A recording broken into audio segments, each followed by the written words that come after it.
So Lauren, I think you're becoming quite the authority on followership. Thank you. Tell me a little bit about how you developed your interest in followership. Yeah, it's a good story, actually. I feel like I developed an interest in followership almost by accident. So our friend Josh Hartzell, whose book should be coming out on caring leadership here Awesome, yes. hopefully soon, he had a leadership talk that he couldn't make. He ended up with a conflict. And so he asked me to step in for him. It was at a university. And I said, sure, I'd love to do it. And then, of course, knowing Josh, he tags on something and he says, hey, also, I want you to incorporate something on followership in the talk. And I was a little disappointed, honestly, maybe even a little offended, if I'm honest with myself, because I was like, Josh, come on, followership? I don't follow, I lead. And then when I started reading about it, I had this aha light bulb moment where I was like, oh my goodness, followership is the leadership that all of us are practicing all of the time, and we need to be talking more about it. Yeah. So I had a similar reaction, right? When you first asked me to teach this, I thought, like, that's just following people. Like, that's not interesting. Yeah. How do you define followership? Well, we've worked really hard to redefine it, and I think we're sort of on this mission to redefine followership, because you're right, even if you Google it, you'll get this being willing to follow the leader type definition, but it's so much more. And so we look at it as the leadership that is practiced by individuals who are in positions of responsibility, but not authority, and where they use their influence to get the mission done and support their leaders. And when you think about it from that perspective, we're really doing this all of the time. Yeah. It is all about influence, right? It's about doing what you can do at the level you're at. Yes. Absolutely. So in your journey so far, what's really resonating with you? Yeah, what resonates with me is how much this resonates with other people. And I love having gone to these workshops and given these small groups, and you see people's reaction to it. And there's kind of these two buckets, I would say, of reactions. One is, this is what I've been doing the whole time. I know how to do this. And then the other is this group of people who aren't really interested in being in a position of authority. They don't want it, and it's okay. And in this paradigm, they can be what we call like this self-actualized follower and still use all of those leadership skills and be successful where they're at. Yeah, it really is leadership. It really is leadership. Yeah.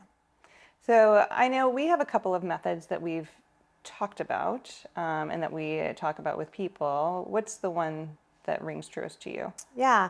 So really what's resonated with me the most is this idea from Ira Shaliff's book with this 2x2, like me and the graphs again, right? But this in my 2x2 table where my x-axis is how willing I am to support my leader, and the y-axis is how willing I am to challenge the leader. And that puts 4 buckets, right? You have your resources. They're the people who are going to come in and do what they have to do. But low support, they're definitely not going to challenge everyone. They're there to get their work done. Yeah. Right? And then we have the folks that are these implementers. So again, not high on the challenge meter, but they're going to go out of their way to support whatever you need them for. They're going to do that thing. Right? We have these individualists who, wow, they're not going to support you. They may be difficult to deal with, but they're going to challenge you. And you may need that sometimes to keep you on track. But if you have someone who has high support and high challenge, then that's a partner.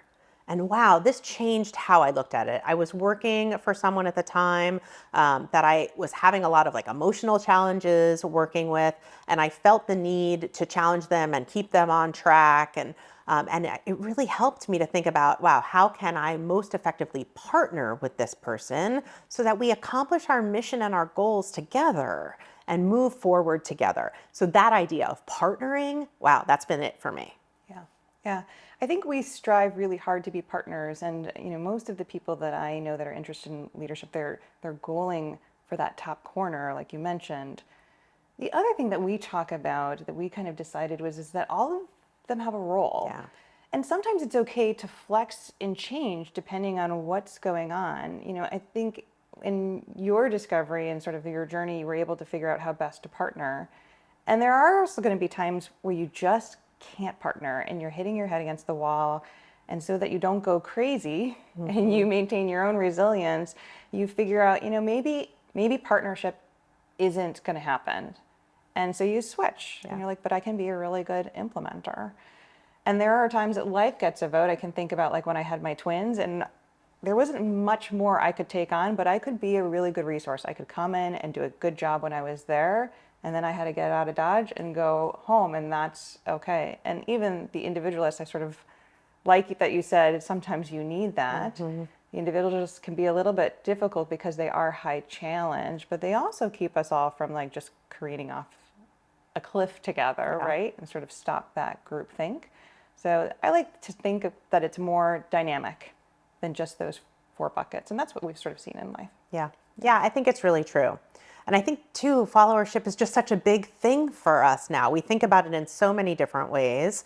We now have talks about how to use followership to decrease burnout, how to use followership to build culture, how to make an organization better all around using followership, how to practice the different courages that are required to be a good follower, all of those. So I hope folks will come in and hear some of those talks and work through some of these issues with us so that they can become a self-actualized follower or realize that they can shift as need be what their life demands and what their context demands. Yeah, I completely agree. And I think, you mentioned influence at the beginning.